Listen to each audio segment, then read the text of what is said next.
আসসালামু আলাইকুম। আপনাদের সবাইকে স্বাগত জানাচ্ছি টক উইথ সিরাজের এখনকার আলোচনায়। আপনাদের সঙ্গে আছি আমি সিরাজুল ইসলাম।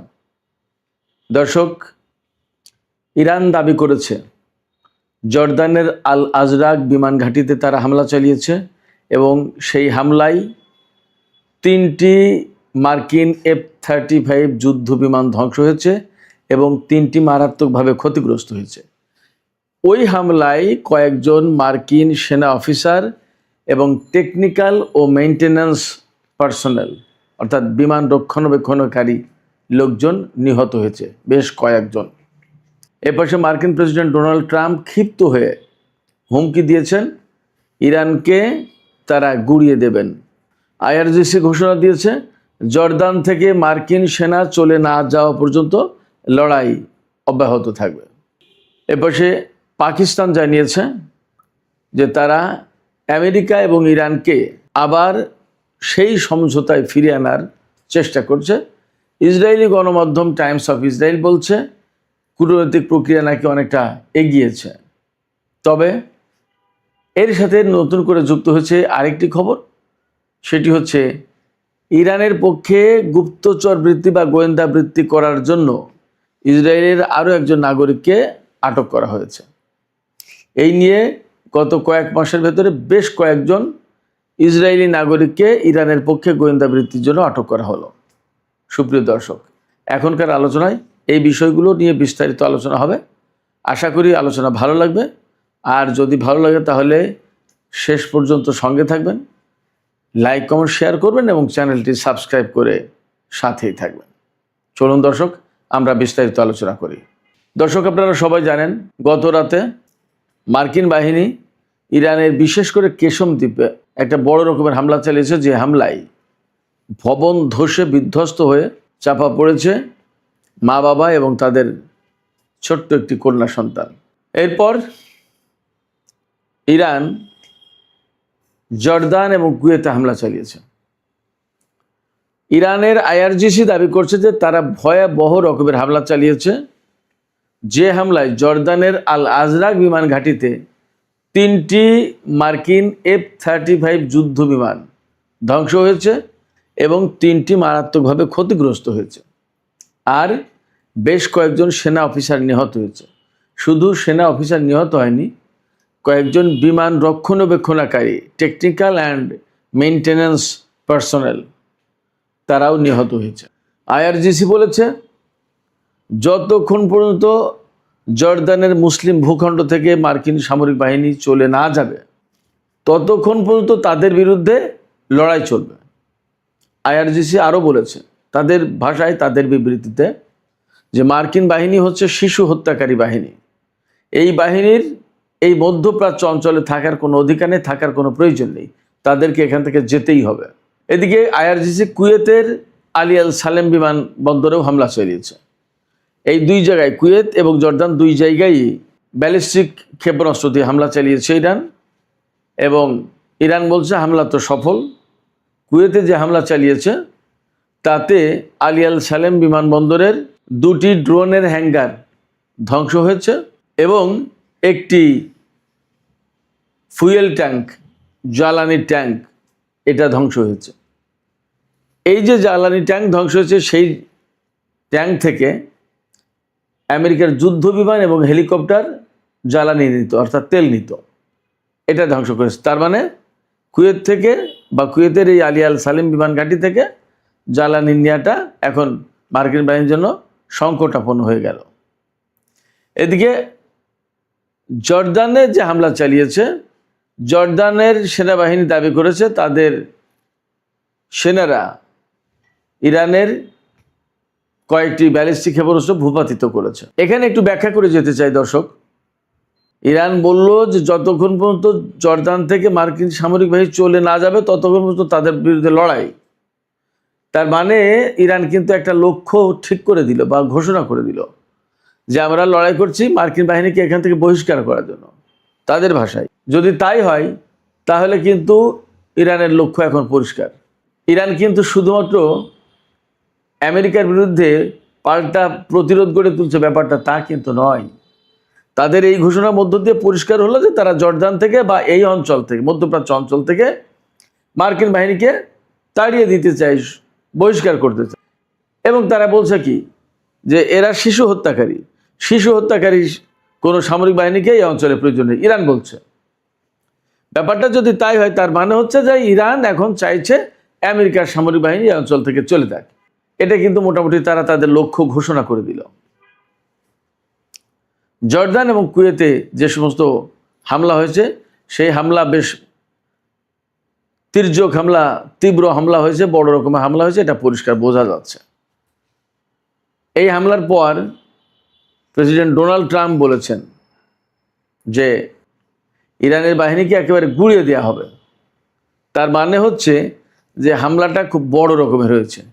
ইরান যে ক্ষয়ক্ষতির কথা দাবি করছে, যে 3টি F-35 যুদ্ধ বিমান ধ্বংস, 3টি F-35 যুদ্ধ বিমান ক্ষতিগ্রস্ত, কয়েকজন সেনা কর্মকর্তা এবং টেকনিক্যাল অ্যান্ড মেইনটেন্যান্স পার্সোনাল নিহত, তারপরে কুয়েতে জ্বালানি ট্যাঙ্কার, ড্রোনের হ্যাঙ্গার ধ্বংস, এই সমস্ত থেকে বোঝা যাচ্ছে যে ভালো রকমের ক্ষয়ক্ষতির মুখে পড়েছে মার্কিন সামরিক বাহিনী। ইরান তাই দাবি করছে।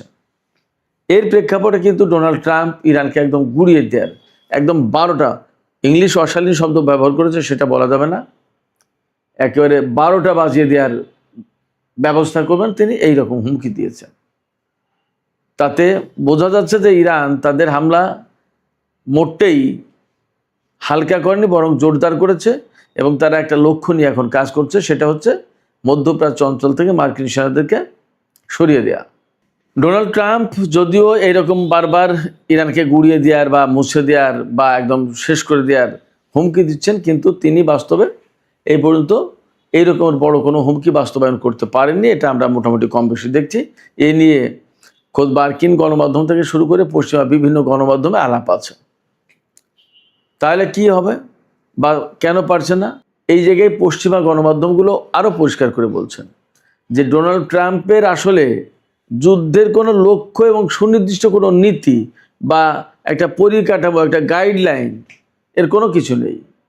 তিনি যে কেন যুদ্ধ করছেন, কিভাবে করছেন, কেন, কোথায় গিয়ে থামবেন, তার লক্ষ্যটা কি কি হলে তিনি যুদ্ধ বন্ধ করেন, কোনো কিছু পরিষ্কার নেই। একবার বলেছেন সরকার পরিবর্তন, একবার বলেছেন পরমাণু কর্মসূচি ধ্বংস করা, একবার বলছেন হরমুজ প্রণালী ওপেন করা, ইত্যাদি ইত্যাদি। এখন কোন লক্ষ্য নিয়ে যুদ্ধ করছে তার পরিষ্কার না। সেই কারণে ডোনাল্ড ট্রাম্পের এই যে হুমকি, যে তিনি ইরানি বাহিনীকে বা ইরানকে একদম গুঁড়িয়ে দেবেন বললেন, যেটা, এই হুমকিটা বাস্তবায়ন করতে পারবেন কিনা তিনি, সেটা বেশ একটা প্রশ্নের ব্যাপার। সেটা নিয়ে মানুষের ভিতরে এক রকমের হালকা কৌতূহল আছে। তার এই কথাবার্তা অনেকটা মানুষের কাছে খেলো হয়ে গেছে। এদিকে ইরান এবং আমেরিকার মধ্যে যখন এরকম বড় ধরনের সংঘাত চলছে, কয়েকদিন যুদ্ধবিরতির পরে কিন্তু এই সংঘাত, তাতে ইরান কেন আবার ফিরে আসলো, এটা কিন্তু খুবই গুরুত্বপূর্ণ আলোচনার বিষয়বস্তু হয়ে দাঁড়িয়েছে সারা বিশ্বে। প্রশ্ন একটাই, যে যুদ্ধবিরতি হলো, ইরানও যুদ্ধ থামিয়ে দিল, তারপরে হঠাৎ করে কেন তারা আবার মার্কিন ঘাঁটিতে হামলা চালালো? আমি এ নিয়ে যদিও একটু ব্যাখ্যা দিয়েছিলাম গত পরশুদিন সম্ভবত, তারপরেও আমি আজকে একটু ছোট্ট করে বলি যে বেশিরভাগ বিশ্লেষক এভাবেই মনে করছেন যে ইরান আসলে মার্কিন সামরিক বাহিনীর অবস্থা, তাদের শক্তি সামর্থ্য কেমন আছে এখন, সেটা বোঝার এবং দেখার চেষ্টা করছে এবং সম্ভবত ইসরায়েলের বিরুদ্ধে পরবর্তীতে অভিযান শুরু করতে পারে ইরান। কারণ আমরা দেখছি মধ্যপ্রাচ্যের অর্থাৎ উপসাগরীয় অঞ্চলের দেশগুলোর ঘাঁটি প্রায় তছনছ করে দিয়েছে বিভিন্ন গণমাধ্যম থেকে আমরা যে সমস্ত খবর পাচ্ছি। তাই যদি হয়, এরপরে কিন্তু একদম শেষ পর্যায়ে ইসরায়েলের আগে আর এখন বাকি জর্দানেও কিন্তু প্রচুর ক্ষয়ক্ষতি করেছে। তো ব্যাপারটা যদি তাই হয়, তাহলে এই উপসাগরীয় অঞ্চল থেকে ক্লোজ করতে করতে করতে জর্দানি নিজে ঠেকিয়েছে। জর্দান থেকে ক্লিয়ার করার পরে তখন কিন্তু মেবি সম্ভবত ইসরায়েল ইরানের টার্গেটে পরিণত হয়ে যেতে পারে। যদি তাই হয়, তাহলে ধরে নিতে হবে যেটা চূড়ান্ত যুদ্ধের বা চূড়ান্ত লড়াইয়ের সূচনা শুরু। জানি না আসলে কি হচ্ছে। সুপ্রিয় দর্শক, ইরান এবং আমেরিকার মধ্যে যখন এরকম গুরুগম্ভীর মানে মারাত্মক যুদ্ধ চলছে, তখন পাকিস্তান বলছে, পাকিস্তানের পররাষ্ট্র মন্ত্রণালয় 30 জুলাই বৃহস্পতিবার জানিয়েছে যে ইরান এবং আমেরিকাকে ইসলামাবাদ সমঝোতা স্মারক যেটা সই হয়েছিল সেই স্মারকে সেই লিখিত সমঝোতায় ফিরে আনার একটা চেষ্টা চলছে।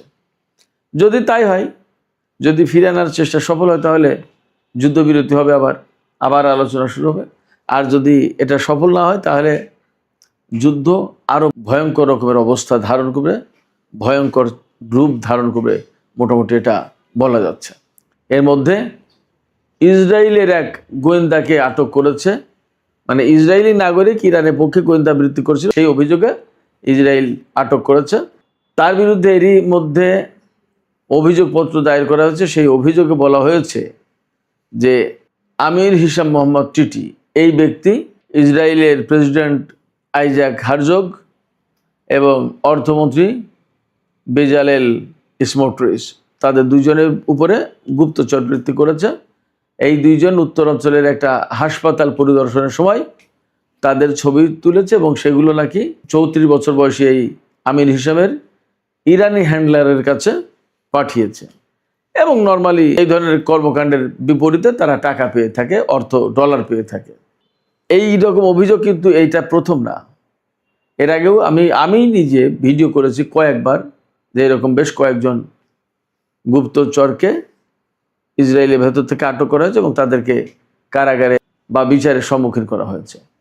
তাতে বোঝা যায় যে ইসরায়েলের ভেতরে ইরান প্রচুর সংখ্যক এজেন্ট ঢুকিয়ে দিতে পেরেছে এবং ক্ষণে ক্ষণে সময়ে সময়ে তাদের তথ্য ইরানের কাছে চলে যাচ্ছে। এটা ইরানের জন্য নিশ্চয়ই স্বস্তির কারণ, ঠিক বিপরীতে ইসরায়েলের জন্য মারাত্মক রকমের অস্বস্তির কারণ। সুপ্রিয় দর্শক, এখনকার আলোচনা এখানে শেষ করতে চাই। আলোচনা শেষের আগে আপনাদের কাছে জানতে চাই আপনাদের মত কি।